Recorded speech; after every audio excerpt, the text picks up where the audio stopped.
Nari Shakti is an important part of our country, and it is appropriate that a lady officer is leading the naval contingent. That has happened before, but it is greatly important that this thrust has been given this year. Even in the Agniveers, Indian Navy is the first service to induct women Agniveers, and they are already under training since 1st December. And I visited INS Chilka. Almost 50% of the training is over, and we find that the women Agniveers are doing very well. They are doing as well as their male counterparts. The male counterparts themselves are doing very well. So it's a great achievement for us to induct women Agniveers in the Indian Navy.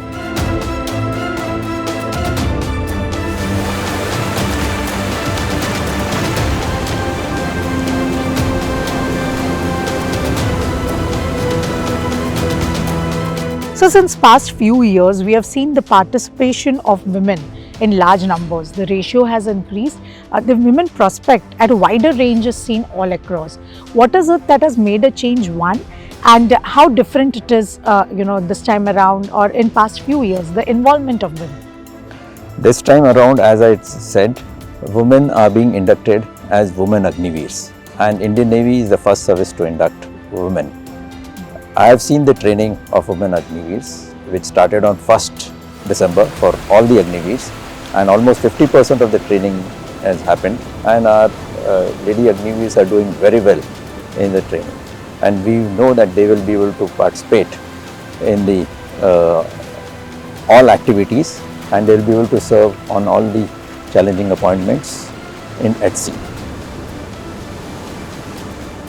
How important has this Agniveer been, and how important role will all of these Agniveers play? The best thing about Agniveers is that we are going to bring youth and technology into the service. The present youth is technologically savvy. They are very confident about themselves. They know what they want to do, and their commitment and the enthusiasm will ensure that they are quick learners and they are able to learn the job well. And that is one thing which we will be able to utilize in the technologically advanced Navy. So you say that this is certainly going to play a high weightage role in the upcoming time? Yes, very much, because we need lot of young men and women into the Navy who can take charge of the technologically advanced Navy, and that's what we are aiming to do. And we can just see that for 3,000 applications, we had 11 lakh applicants. That itself sees the aspiration of the young India, and all those who have joined for the course, we find them much more committed. They have come prepared, and they want to do well for the nation and the Navy. Since past few years, we see that be it Indian Navy, be it other sectors of security all across the country, things have changed on ground, especially if you have to talk about the Indian Navy, taking from the flag to everything that seems to be changed. How the development has been in past some years now, if you can throw a bit of light into it, what are the new innovative things that have just entered or that are on its way? Indian Navy has actually been in the forefront of indigenization and self-reliance. We have been in the last 75 years progressed very well because of the vision of our forefathers and the leadership. The Indian Navy makes a maritime capability perspective plan, which we commenced in many years before, which is a 15-year plan which looks at what the Navy should be doing and what as per the role and missions which the nation will assign to it, and therefore it needs to build a capability. The the vision of the Maritime Capability Perspective Plan is to build a Navy with a top-down, capability-dominant, mission-based approach. This builds our force structure in a manner that we have a capability to meet any threat or any requirement across the spectrum of warfare, which may be from low-intensity conflict to a nuclear war. So we build a capability in that manner. and progressively we are building a capability keeping the affordability in mind. Since we know that we have scarce resources, but we utilize each and every rupee to its extent, that is, we stretch our rupee to its maximum so that we get maximum bang for the buck.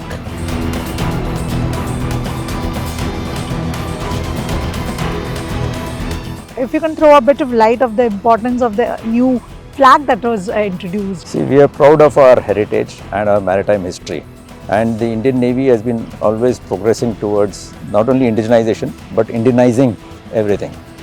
So whilst we have built Indian ships, this was a great opportunity that we changed the flag in a manner that and that was suggested by one of our sailors, this idea that we use the Raj Mudra of Chhatrapati Shivaji Maharaj, which depicts the octagon, and it depicts the maritime security of the nation, and to give a feeling that we are Indianizing the whole the flag, and we are proud of our proud heritage.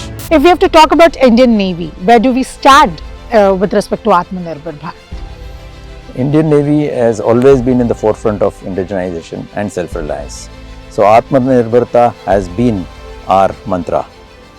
Since the clarion call given by the Prime Minister in 2014, it has been given a boost. We have had almost 130 ships which have been constructed in India. We have recently commissioned, which was commissioned by the Honorable Prime Minister, the indigenous aircraft carrier, and we have come into the League of 6 nations which can indigenously design and build aircraft carriers. The aircraft carrier has 76% indigenous content. So that itself speaks a lot about indigenization.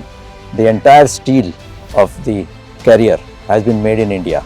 That was done through research and development by SAIL, Indian Navy and DRDO. Similarly, lots of equipment, cabling and number of systems on the ship are indigenized. Similarly, we have commissioned INS Vishakhapatnam in 2021, and 2022 we commissioned INS Marmagaon. They are the latest and advanced state-of-the-art destroyers which are made indigenous, which have 75% indigenous content. So our aim is to build a fully indigenous navy, and which will be fully Atmanirbhar. And as India progresses during the Amrit Kal towards in 2047 towards a Viksit Bharat, Indian Navy would be aiming towards fully Atmanirbhar Navy.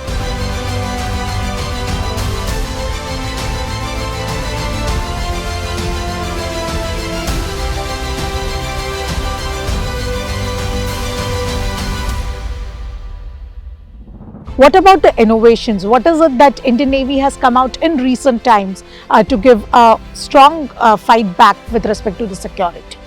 The Navy set up the Naval Indigenization and Innovation Organization in August 20. Since then, we have been interacting with the private industry and the DRDO closely so that we develop much more innovative and indigenous capabilities. In last year, on July 18th, Honorable Prime Minister launched 75 challenges of innovation, in which we have promised that in 1 year, that is by 15th August 23, we would develop 75 technologies which will be indigenously developed and which would contribute towards our Atmanirbharta. To that effect, we had 1100 proposals which came from our private industries and MSMEs, and out of which we have selected 150 proposals, and out of that, in the last few months, we have been able to sign over 53 contracts. This is the speed of the work which is going on towards developing indigenous technology which is innovative in nature, and some of them are going to be game changers. But firstly, by 15th August 23, we will innovate and bring in 75 technologies positively. Some of them are really game changers, which I said, like blue-green laser, the drone technology, satellite communications, and various means to develop in weapons, sensors and armament. So our aim, our thrust is to develop our indigenization in weapons, sensors, armament and also surveillance capabilities. So these will make sure that our Navy is more combat ready and credible. Sir, we had just seen the commissioning of INS Ghormade. How does that add to the whole security deployment, and how does that makes Indian Navy more rich? Submarine is a very potent force and an important part of the Indian Navy, and inducting INS Ghormade adds to that capability. Submarine provides a potent capability to the nation because it provides a sea denial capability so that we are able to check any adversary entering in our area and monitoring them. So therefore this is a very important capability that we have added. This submarine has been built in Mazagon Dock Limited, and we as such want to be a navy which is combat ready, credible, cohesive and future proof. So we want to build a navy which is a balanced navy which consists of submarines, aircraft carriers, surface ships and aircraft. This gives us a complete capability to fight and protect the nation and provide the maritime security in all domains, that is the air, land, the surface and underwater. How strong are we with respect to the maritime security? With related to maritime security, the Indian Navy is seen as a regional force that provides stability and peace in Indian Ocean region. And the Indian Navy is the preferred security partner by the neighboring states. And with our policy of neighborhood first, we have been cooperating and providing assistance to our neighboring countries which need support in the maritime domain. This was seen very closely during the COVID, that we provided succor and support to all the neighboring nations. When it comes to Indian Ocean region, India is geographically advantageous in the maritime domain because the peninsular India juts into the Indian Ocean, and this is one ocean which is named after India, and thus our geographical advantage provides Navy the strategic advantage over any other force in this area. But we need to be strong and capable to defend the entire Indian Ocean region, which is vast in area. Sir, finally, how do you, in coming years and in challenging times, how do you foresee Indian Navy with respect to the maritime security, and how strengthening is Indian Navy going to be? The Indian Navy is progressing well as per her maritime capability perspective plan and will be fully capable to provide the maritime security that the nation needs. The Indian Navy will continue to contribute towards the blue economy and ensuring that the growth of Indian economy remains unhindered, and we will provide security to all our trade in a manner that India's growth goes ahead and India has a place in the community of nations.